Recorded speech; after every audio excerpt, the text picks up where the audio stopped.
তো hello hi everyone. তো welcome to my Deepika my channel. তো এই যে আমি বেরিয়ে পড়েছি, থাম্বনেল থেকে বুঝতেই পারছো যে কোথায় যাচ্ছি আমি। তো এই যে বাইরের দৃশ্যটা দেখো, পুরো না দেখিয়ে তোমাদের সাথে আর পারলাম না। পুরো সবুজ, ও সেই লাগছে, দেখো কতটা সুন্দর লাগছে, সবুজ প্রকৃতি দারুণ লাগছে, তাই না বলো বন্ধুরা? আর আমি দেখতে থাকি আর তোমরা তো ভিডিওটা দেখতে থাকো। তো আমি করতে যাচ্ছি, দেখো তোমরা দেখতে থাকো। টোটোতে চলে বসে, এই যে আমি টোটোতে বসে আছি আর আমি যাচ্ছি জগন্নাথ দেবের স্নানযাত্রা উপলক্ষে জগন্নাথ দেবকে দর্শন করতে। তো এই যে যাচ্ছি আর বাইরে মৃদু মৃদু হাওয়া, খুব সুন্দর লাগছে। অবশেষে পৌঁছে গেলাম মন্দিরে জগন্নাথ দেবের। তো দেখো সামনেটা কতটা ভিড়, আর থেকে দেখো প্রত্যেক মায়েরা মানসিক করেছিল, তো সেটাই গোপাল মনসা করেছিল, তো সবাই মাথায় করে সেটাকে জগন্নাথ দেবের কাছে মানসিকটা মানে জগন্নাথ দেবের কাছে মানসিক করেছিল, তো গোপাল দিচ্ছে সবাই প্রত্যেকে, তার জন্য সবাই মাথায় করে সব মায়েরা তাদের মনে বাসনা পূরণ হয়েছে, মনের ইচ্ছা, মনোবাসনা বলে, মনের ইচ্ছা পূরণ হয়েছে, তো তারা সবাই প্রত্যেকে গোপাল মনসা দিচ্ছে। এটা খুব জাগ্রত মন্দির, জানো তো বন্ধুরা, প্রচণ্ড অনেক দিনের পুরোনো, মানে আমার জন্মের আগে, আমি তো জন্মের পর থেকে দেখছি যে মন্দিরটা আছে। আর এখানে প্রচুর একটা বড় মেলা হতো, আমরা ছোটোবেলায় যেতাম।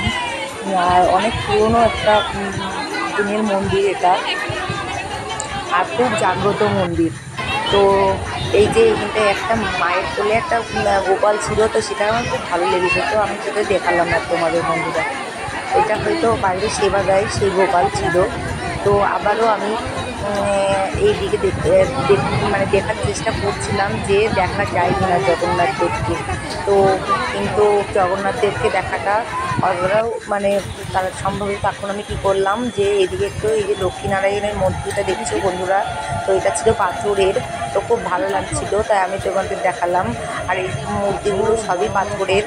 তো সেটাই আর শেয়ার করলাম, দিয়ে আবার চলে আসলাম এদিকে, যে এবার ভাবলাম যে এটা জগন্নাথ দেবকে একটু দর্শন করা যায় কি না।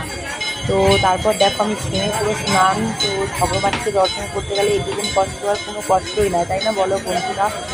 তো তারপর দাঁড়িয়ে থাকতে থাকতে এই যে জগন্নাথ দেবের এইবার সবারই পুজো মানসিক দেওয়া, অঞ্জলি দেওয়া, পুজো দেওয়া সব শেষ হয়ে গেছে। তো একটু আস্তে আস্তে মন্দিরটা এবার হালকা পাতলা হচ্ছে।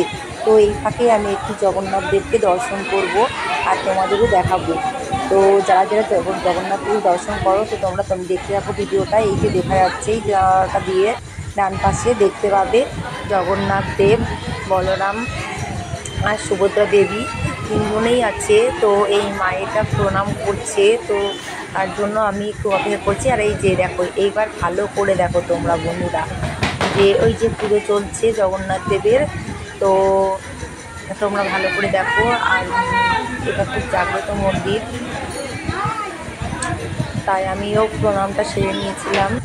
আর তারপর চলে আসলাম এই যে এটা জগন্নাথ দেবের ঘাট, ওই যে পাট বসানো আছে। তারপর আমি একটু প্রসাদ গ্রহণে, অন্ন প্রসাদ গ্রহণে এসেছিলাম এখানটায়। আর দেখো সবাই বন্ধুরা প্রসাদ খাচ্ছে, আর এই যে আমি তার মধ্যে বসে পড়েছিলাম। আর রান্নাটা জাস্ট দারুণ হয়েছিল, একদম ভগবানের প্রসাদ বললে না, খুব সুন্দর হয়েছিল। আমি তো বাই বাই, এইটুকুনি আজকের মতো ভিডিওটা।